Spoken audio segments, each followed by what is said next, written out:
چرا باید بین این همه آدم این بلاها سر من بیاد؟ چرا؟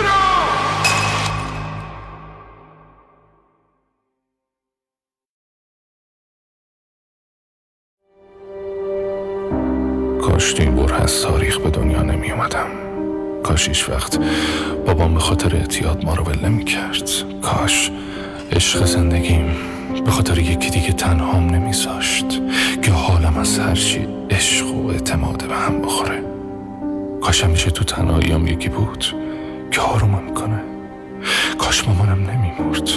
کاش اون معلم تاریخ عوضی جوری نمیخوابون تو گوشم تا خون از دک و دهنم را بیفته. کاش اونقدر جلوی همه تحقیرم نمیکرد.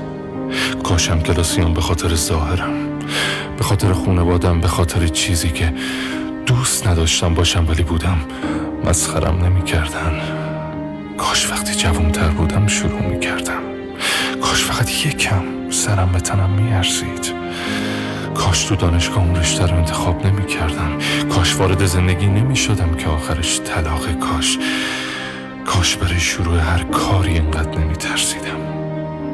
کاش به خاطر اون تصادف لعنتی الان رو صندلی چرخدار نبودم.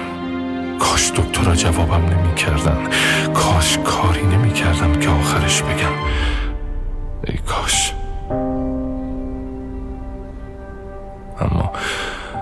اما اگه تو تاریکی به دنیا آمدم تا بتونم نور رو ببینم چی؟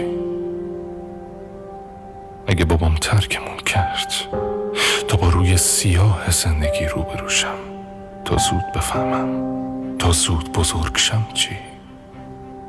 اگه پیدا کردن خودم به قیمت رفتن عشقم از زندگیم بود، اگه باعث شد دنیا آدماشو واقعی تر ببینم چی؟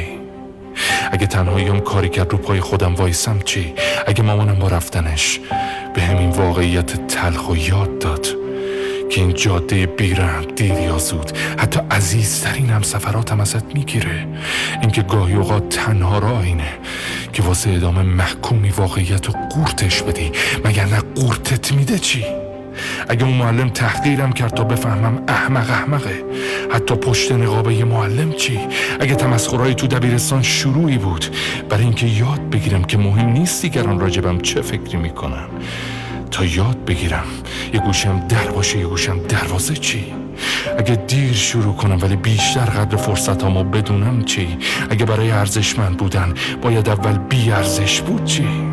اگه اون انتخاب رشته اشتباه یه فرصت برای گردن گرفتن مسئولیتام، اگه پایان اون زندگی مشترک شروع من بود، اگه ترس لازمه شجاعت بود چی؟ اگه الان رو صندلی چرخ دارم ولی به توانایی از خودم پی بردم که هیچ وقت پی نبرده بودم، اگه دکترها جوابم کردن ولی فهمیدم که مهم نیست که چقدر زندگی میکنم، مهم اینه که چجوری زندگیش میکنم چی؟